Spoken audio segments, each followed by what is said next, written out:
तो दोस्तों अगर आप भी ड्रीम 11, माई 11 सर्कल या फिर किसी भी ऑनलाइन फैंटेसी ऐप पर टीम बनाते हैं या पैसे लगाते हैं तो आपके लिए एक बहुत ही बड़ी और चौंकाने वाली खबर है। पिछले काफी समय से ऑनलाइन गेमिंग कंपनियों और सरकार के बीच में जो कानूनी जंग चल रही थी उस पर सुप्रीम कोर्ट ने अपना सबसे बड़ा और ऐतिहासिक फैसला सुना दिया है। और ये फैसला ऑनलाइन गेमिंग इंडस्ट्री के लिए किसी बहुत बड़ी झटके से कम नहीं है। लगभग 2.5 लाख करोड़ रुपए की टैक्स डिमांड। क्या अब ड्रीम 11 और माई 11 सर्कल जैसी ऐप बंद हो जाएंगी? क्या 49 रुपए वाले कॉन्टेस्ट के लिए आपको ज्यादा पैसे देने होंगे? और इस पूरे मामले पर सरकार का क्या स्टैंड था जिसे सुप्रीम कोर्ट ने सही माना है? काफी इंपोर्टेंट ये वीडियो होने वाली है, इसलिए वीडियो को पूरा एंड तक जरूर देखिएगा क्योंकि आपकी जेब से जुड़ा मामला है। सुप्रीम कोर्ट का फैसला क्या है? तो चलिए सबसे पहले बात करते हैं कि सुप्रीम कोर्ट ने अपने फैसले में क्या कहा। 27 मई 2026 को सुप्रीम कोर्ट की एक बेंच ने सरकार के उस फैसले को सही ठहराया है जिसमें ऑनलाइन गेमिंग कंपनियों पर 28% जीएसटी लगाने की बात कही गई।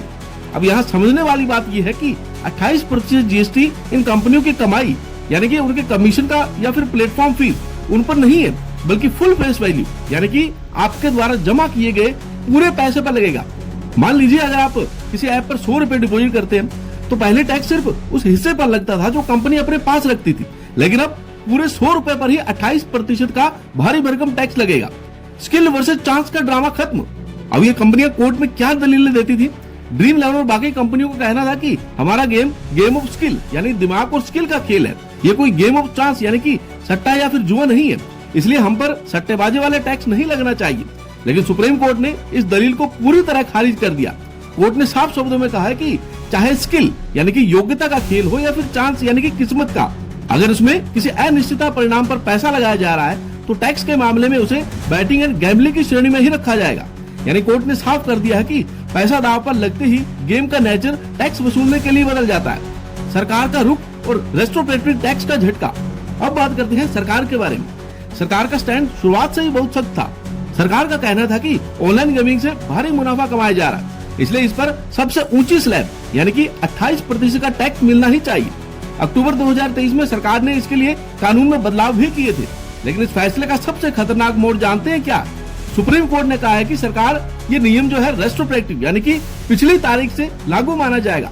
इसका मतलब ये हुआ कि साल 2018 से 2023 से लेकर अब तक जो भी पुराना टैक्स बकाया है वो इन कंपनियों को सरकार को चुकाना ही पड़ेगा।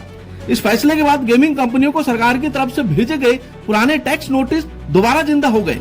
अब आपको जानकर ये हैरानी होगी कि पूरी इंडस्ट्री पर करीब 1.44 लाख करोड़ से ज्यादा का टैक्स बकाया निकाला गया है। अब अकेले गेम क्राफ्ट नाम की कंपनी पर 21,000 करोड़ का टैक्स डिमांड है, जिसे कर्नाटक हाई कोर्ट ने पहले राहत दी थी, लेकिन सुप्रीम कोर्ट ने अब उस राहत को भी खत्म कर दिया। अब सबसे बड़ा सवाल, एक आम प्लेयर के तौर पर आप पर इसका क्या असर पड़ेगा? देखिए, इतनी बड़ी टैक्स लायबिलिटीज आने के बाद में इन कंपनियों का बिजनेस मॉडल जो है वो पूरी तरह से दबाव में आ गया।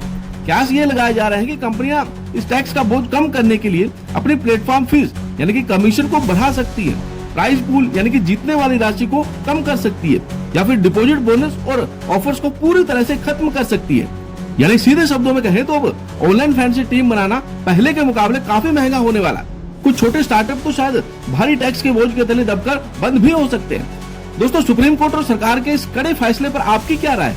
क्या आपको लगता है कि फैंटेसी गेम पर 28% टैक्स सही है या इससे यह इंडस्ट्री खत्म हो जाएगी?